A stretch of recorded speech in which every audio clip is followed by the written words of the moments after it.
Hello, my name is Jeanne Favaro, and in this video, we will be looking at ice cores, the key to the past and future for climate.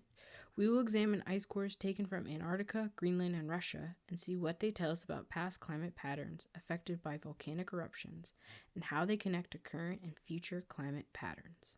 So what are ice cores? Ice cores are samples from glacier ice or ice sheets in a long cylinder form. These cylinders have layers that mark periods in history similar to tree rings and sedimentary layers, as stated by Stuhler-Conrad. These layers can capture different debris that scientists use to understand the past, such as climate. We will focus on ice cores taken from Antarctica, Greenland, and Russia, paying specific attention to ash debris captured within them from past volcanic eruptions and what these layers can tell us about the past climate. Due to their location on our globe, that is, their proximity to the poles, Antarctica, Greenland, and Russia have large ice sheets and glaciers covering most, if not all, of their areas. These locations are great for collecting ice cores, which scientists have used to study 5 volcanic eruptions in the 13th century.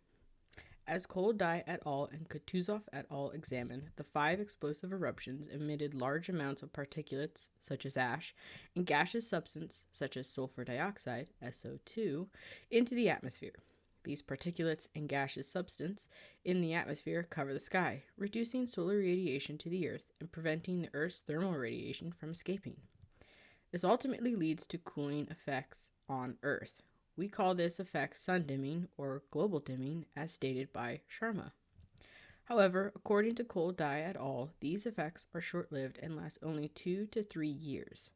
This is because the particulates eventually settle onto Earth's surface and the gaseous substance dissipate over time. In places like Antarctica, Greenland, and Russia, the ash and some SO2 settle onto glaciers and ice sheets, getting captured into the ice as more ice is added over on top. Before continuing, we must circle back to sun dimming, which may seem beneficial.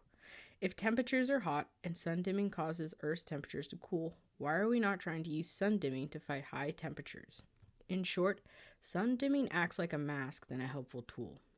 As Sharma presented, sun dimming only lasts as long as particulates and gaseous substance are in the atmosphere. However, after 2 to 3 years, more solar radiation makes it to the Earth's surface and more thermal radiation escapes, causing temperatures to rise. Sun dimming also affects agriculture. The lack of sunlight and cooled temperatures make it hard to grow food. This would mean that many places will experience food shortages and even famine. This happened in the 19th century during Europe's Little Ice Age, as studied by Kutuzov et al. So where does that leave the future? And how do ice cores help? To start with, volcanic eruptions are not the only source of particulates and gaseous substance produced in the atmosphere. Kutuzov et al. State that industrial development, wildfires, and wars also contribute particulates and gaseous substance. World War II and the Industrial Revolution are more recent and notable events in human history that have affected our planet. Even today, transportation, agriculture, farming, manufacturing, natural disasters, and more still create large amounts of particulates and gaseous substance. Unfortunately, we have not made a pivot to lowering how much is being produced, and we see the effects. Record-breaking highs each year mean that global climate is increasing in temperature, even though we are currently experiencing sun dimming.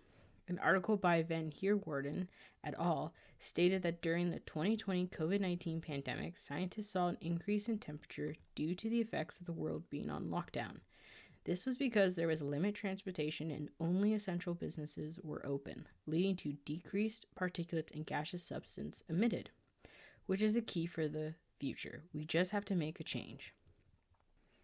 So let's recap what we've learned. Ice cores are samples taken from ice glaciers or ice sheets containing information in layers representing periods.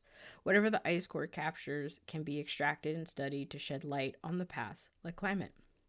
Specific ice cores in Antarctica, Greenland, and Russia had data from 5 explosive volcanic eruptions that caused sun dimming and global temperatures to drop for 2 to 3 years. Today, the increase in particulates and gaseous substance is affecting our global temperatures and climate, with record-breaking highs even though we have sun dimming currently in effect. If we stay on the current trail, temperatures will continue to rise, causing a cascade of harmful effects like an increase in wildfires and hurricanes. However, As we saw with the pandemic, the world can switch paths, and if we choose to switch, things will improve, though not immediately. The question now is, what path do you want to follow? The following slides are my bibliography.